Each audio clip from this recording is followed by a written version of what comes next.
Alice's Adventures in Wonderland by Lewis Carroll. Chapter 11. Who Stole the Tarts?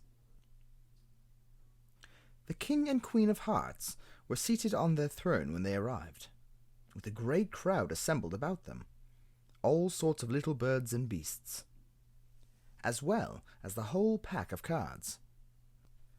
The knave was standing before them, in chains, with a soldier on each side to guard him, and near the king was the white rabbit, with a trumpet in one hand, and a scroll of parchment in the other. In the very middle of the court was a table, with a large dish of tarts upon them. They looked so good that it made Alice quite hungry to look at them. "I wish they'd get the trial done," she thought, "and hand round the refreshments." But there seemed to be no chance of this, so she began looking at everything about her to pass away the time.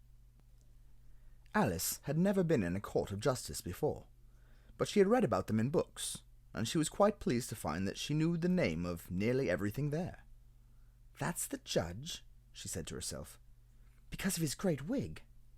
The judge, by the way, was the king, and as he wore his crown over the wig, look at the front piece if you want to know how he did it. He did not look at all comfortable, and it was certainly not becoming. "And that's the jury box," thought Alice. "And those 12 creatures," she was obliged to say creatures, you see, because some of them were animals, and some were birds. "I suppose they're the jurors," she said this last word 2 or 3 times over to herself, being rather proud of it, for she thought, and rightly too, that very few little girls of her age knew the meaning of it all. However, jurymen would have done just as well. The 12 jurors were all writing very busily on slates. "What are they doing?" Alice whispered to the Griffin. "They can't have anything to put down yet, before the trial's begun." "They're putting down their names," the Griffin whispered in reply, "for fear they should forget them before the end of the trial." "Stupid things!" Alice began in a loud, indignant voice, but she stopped hastily, for the white rabbit cried out, "Silence in the court!" And the king put on his spectacles and looked anxiously round to make out who was talking. Alice could see, as well as if she were looking over their shoulders, that all the jurors were writing down "stupid things" on their slates, and she could even make out that one of them didn't know how to spell stupid, and that he had had to ask his neighbour to tell him. "A nice muddle the slates'll be in before the trial's over," thought Alice. One of the jurors had a pencil that squeaked. This, of course, Alice could not stand, and she went round the court and got behind him, and very soon found an opportunity of taking it away. She did it so quickly that the poor little juror, it was Bill the lizard, could not make out at all what had become of it. So, after hunting all about for it, he was obliged to write down with one finger for the rest of the day, and this was of very little use, as it left no mark on the slate. "Harold, read the accusation," said the king. On this the white rabbit blew 3 blasts on the trumpet, and then unrolled the parchment scroll, and read as follows. "The Queen of Hearts, she made some tarts, all on a summer day. The Knave of Hearts, he stole those tarts, and took them quite away." "Consider your verdict," the king said to the jury. Not yet, the rabbit hastily interrupted. "There's a great deal to come before that." "Call the first witness," said the king, and the white rabbit blew 3 blasts on the trumpet, and called out, "First witness!" The first witness was the Hatter. He came in with a teacup in one hand, and a piece of bread and butter in the other.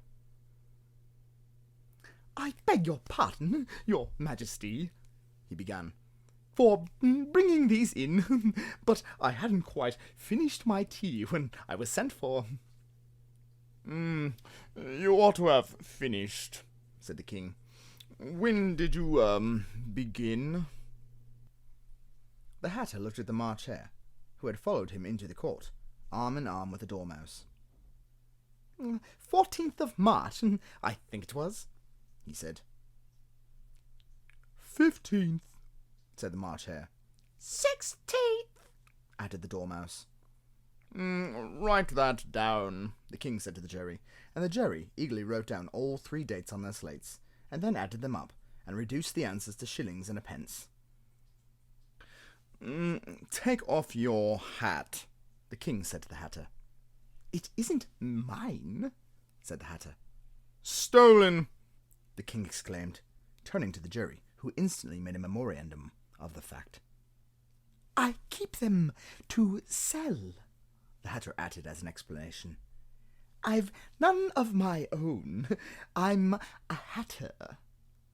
Here the Queen put on her spectacles and began staring at the Hatter, who turned pale and fidgeted. Give your evidence, said the king, and don't be nervous, or I'll have you executed on the spot. This did not seem to encourage the witness at all. He kept shifting from one foot to the other, looking uneasily at the Queen, and in his confusion he bit a large piece out of his teacup instead of the bread and butter. Just at this moment Alice felt a very curious sensation, which puzzled her a good deal until she made out what it was.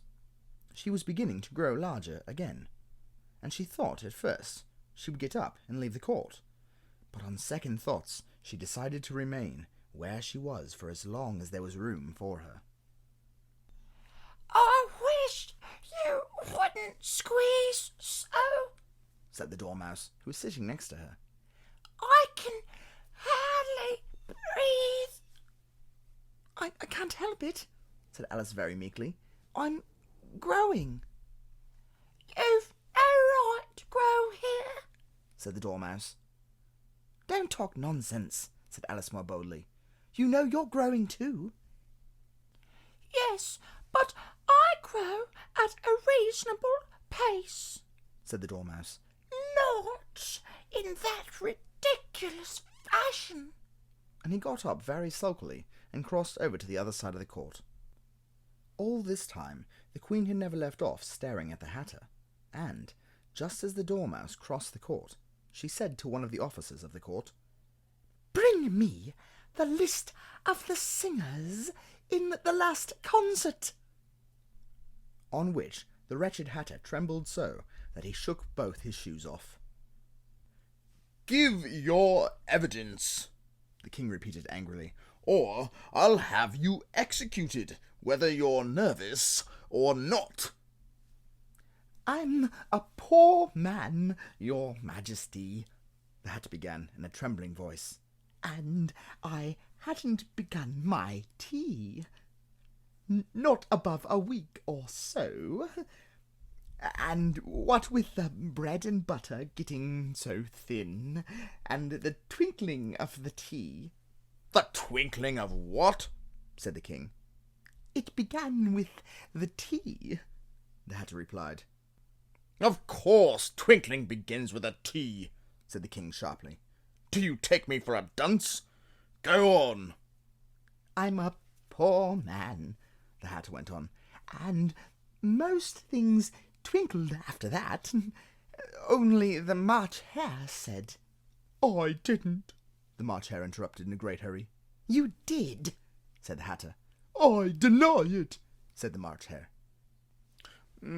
He denies it, said the king. Leave out that part. Well, at any rate, the Dormouse said. The Hatter went on, looking anxiously round to see if he would deny it too, but the Dormouse denied nothing, being fast asleep. After that, continued the Hatter, I cut some more bread and butter. But what did the Dormouse say? One of the jury asked. That I can't remember, said the Hatter. You must remember, remarked the king, or I'll have you executed. The miserable Hatter dropped his teacup and bread and butter and went down on one knee. I'm a poor man, your majesty, he began. You're a very poor speaker, said the king. Here one of the guinea pigs cheered, and was immediately suppressed by the officers of the court. As that is rather a hard word, I will just explain it to you how it was done. They had a large canvas bag, which tied up at the mouth with strings. Into this they slipped the guinea pig, head first, and then sat upon it. Oh, I'm glad I've never seen that done, thought Alice. I've so often read in the newspapers, at the end of the trials, there were some attempts at applause which was immediately suppressed by the officers of the court. Oh, and I never understood what it meant till now. If that's all you know about it, you may stand down, continued the king. I can't go no lower, said the Hatter. I'm on the floor, as it is. Then you may sit down, the king replied.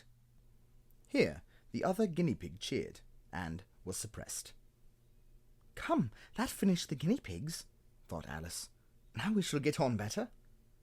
I'd rather finish my tea, said the Hatter with an anxious look at the Queen, who was reading the list of singers. You may go, said the king, and the Hatter hurriedly left the court, without even waiting to put his shoes on. And just take his head off outside, the Queen added to one of the officers, but the Hatter was out of sight before the officer could get to the door. Call the next witness, said the king. The next witness was the Duchess's cook. She carried the pepper box in her hand, and Alice guessed who it was, even before she got into the court, by the way the people near the door began sneezing all at once. Give your evidence, said the king. Shan't, said the cook. The king looked anxiously at the White Rabbit, who said in a low voice, Your Majesty must cross-examine this witness. Well, if I must, I must, the king said with a melancholy air, and, after folding his arms and frowning at the cook till his eyes were nearly out of sight, he said in a deep voice, What are the tarts made of? Pepper, mostly, said the cook. Treacle, said a sleepy voice behind her. Collar that dormouse, the Queen shrieked out. Behead that dormouse! Turn that dormouse out of the court! Suppress him! Pinch him! Off with his whiskers! For some minutes the whole court was in confusion, getting the dormouse turned out, and, by the time they had settled down again, the cook had disappeared. Never mind, said the king with an air of great relief. Call the next witness. And he added in an undertone to the Queen, Really, my dear, you must cross-examine the witness. It quite makes my forehead ache. Alice watched the White Rabbit as he fumbled over the list, feeling very curious to see what the next witness would be like. For they haven't got much evidence yet, she said to herself. Imagine her surprise when the White Rabbit read out, at the top of his shrill little voice, the name Alice!